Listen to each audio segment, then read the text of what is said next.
Hi all, welcome to Sammu Mammu channel. ரொம்ப நாளைக்கு அப்புறமா ஒரு vlog மாதிரி இல்லை, ஒரு குக்கிங் வீடியோ. நண்டு எடுத்திருந்தேன், ரொம்ப சளி பிடிச்சதுனால. அதை வச்சு ஒரு குழம்பு பண்ணலாம். இது வந்து என்னோடய ஸ்டைலில் பண்ணுற குழம்பு, நல்லாயிருக்கும், ட்ரை பண்ணி பாருங்கள்.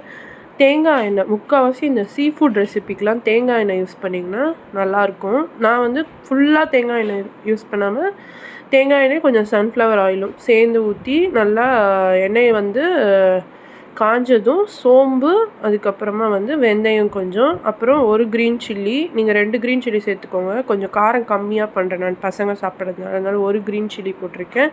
பொடியாக நறுக்கின வெங்காயம் வந்து மீடியம் சைஸு வந்து ஒரு 3 போட்டிருக்கேன் பொடியாக நறுக்கி. அதுக்கப்புறம் 3 சைஸ் வெங்காயத்துக்கு ஒரு 2 சைஸ் தக்காளி போட்டிருக்கேன். இஞ்சி பூண்டு பேஸ்ட் போட்டுக்கோங்க, ஒரு ஸ்பூனு, ஒரு 1.5 ஸ்பூன் போட்டுக்கோங்க, 1-1.5 ஸ்பூன். நல்லா வதங்கணுங்க. இது நல்லா வதங்குறதுல தான் நல்லா டேஸ்ட் இருக்குது. அப்போ ஒரு மசாலா அரைச்சிக்கோங்க பேஸ்ட்டு. தேங்காய், சோம்பு, சீரகம், அப்புறம் மிளகு, இது 4ம் வச்சு ஒரு பேஸ்ட் மாதிரி பண்ணிக்கோங்க.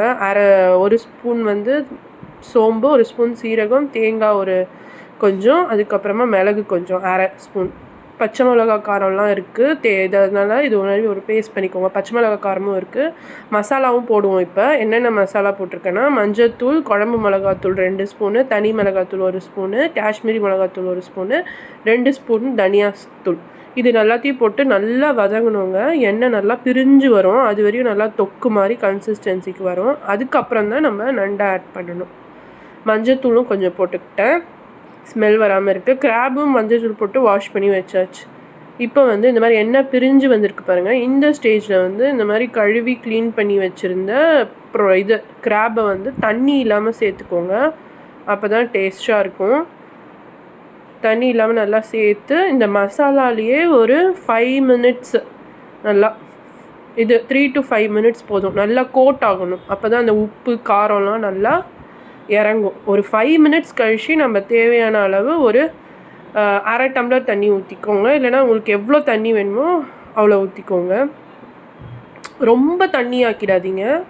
ஒரு செமி கன்சிஸ்டன்சிக்கு இந்த மாதிரி கொதித்த உடனே அப்போ தான் இந்த பேஸ்ட்டை போட்டு டோட்டலாக வந்து சிம்மில் வச்சுடுங்க. சிம்மில் வச்சு ஒரு 15 நிமிஷம் வச்சிங்கன்னா, 15 to 20 நிமிஷம் வச்சிங்கன்னா நல்லா நண்டு வெந்து குழம்பு மாதிரி வந்துடும். இது வந்து நம்ம சாதத்தோடையும் பிசைஞ்சு சாப்பிட்லாம். இட்லி, தோசை, சப்பாத்தி எது கூட வேணால் நல்லாயிருக்கும், ட்ரை பண்ணி பாருங்கள். ஈவன் ஆப்பம், இடியாப்பத்துக்கு கூட சூப்பராக இருக்கும். லாஸ்ட்டில் கருவேப்பிலை, கொத்தமல்லி போட்டு இறக்கியாச்சு. மசாலாவில் பரட்டிட்டு 5 மினிட்ஸ் கழித்து தான் வந்து தண்ணி ஊற்றி கொஞ்ச நேரம் கொதித்து லாஸ்ட்டில் வந்து இந்த பேஸ்ட்டு போடுங்க. ட்ரை பண்ணி பாருங்கள். வீடியோஸ்